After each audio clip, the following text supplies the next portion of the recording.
So we're with Roger Nield. We're having a Skype video call with Roger Nield, who's the Neighbourhood Police Inspector for Runnymede, and we're hoping to make this a regular sort of monthly or thereabouts feature for the Runnymede Residents Network. So Roger, what is it? What sort of things did you want to cover this month then, leading up to Christmas and your neighbourhood priorities? Good evening, Paul. Good evening, Runnymede.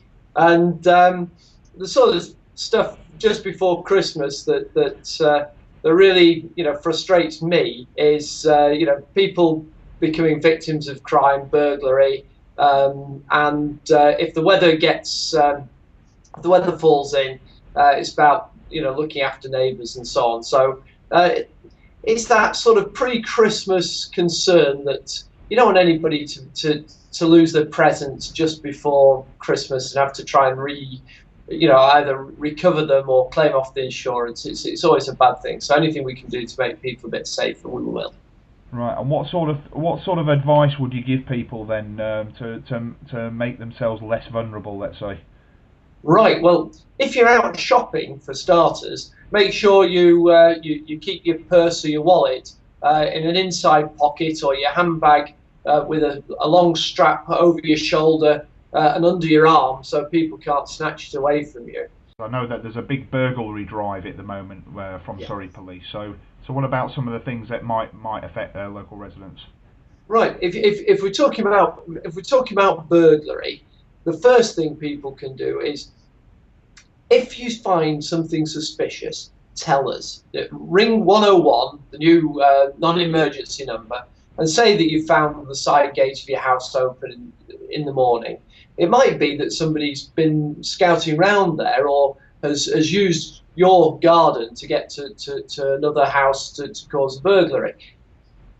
So first of all, tell us if there's anything suspicious, people hanging about, cars that you don't recognise in the street. That's a really good thing. Secondly, make sure that your shed is locked up, because we've found that people are going to break into somebody's shed, stealing or taking a spade or a fork from the shed, and then using that to force open a door. So that's a really good thing you can do. Just make sure your shed's locked up. And another thing that you can do at this time of year is to make sure that you don't leave your presents wrapped up underneath your Christmas tree or visible from your front room window. Because when you've gone out to midnight mass, or whether you've gone round to your mates to have a look at their new telly, or you're just out shopping doing your normal daily stuff, you don't want to leave yourself open to letting a burglar see that there's something worth stealing. So please lock up, keep your stuff out of sight, put it around this tree in the morning on Christmas Day, or at that stage when you're in your property, and everything should be fine.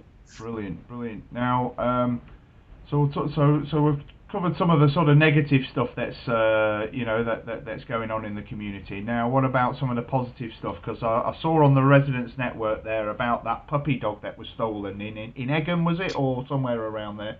That's right, up in Egham, a really rare breed of dog, really cute little pup, and tragically stolen as part of a burglary. But because of the vigilance of local people, because of the news that went round at both social media, local press, and word of mouth, the message got back to whoever stole it, and they obviously felt that the dog was too hot to handle, and it was left where we could find it, and it's been reunited with their owner, and everything's really cool about that.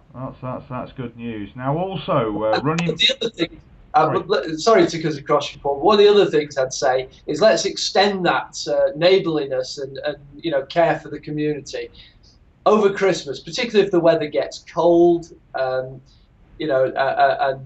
icy. If you've got elderly people living nearby, please just make sure they're all right. I'm lucky where I live. My neighbours are really good and will be looking after, help me when we're out, look after the cat and stuff like that. But please just make sure the elderly folk who live nearby are being looked after, particularly at this time of year, because it's awful if people get forgotten. And finally, you mentioned the 101 number a few times. Are local residents starting to use that and getting used to that number? Yes, they are. We had a number of false starts because where I live in Hampshire, 101's been around for a few months now.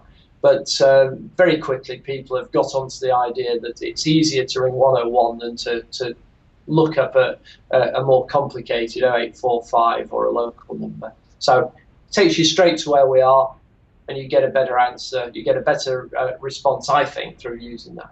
Brilliant. Well, Roger, thanks very much for your time, and we'll be getting this up on the Runnymede residents website for everybody to listen to and watch.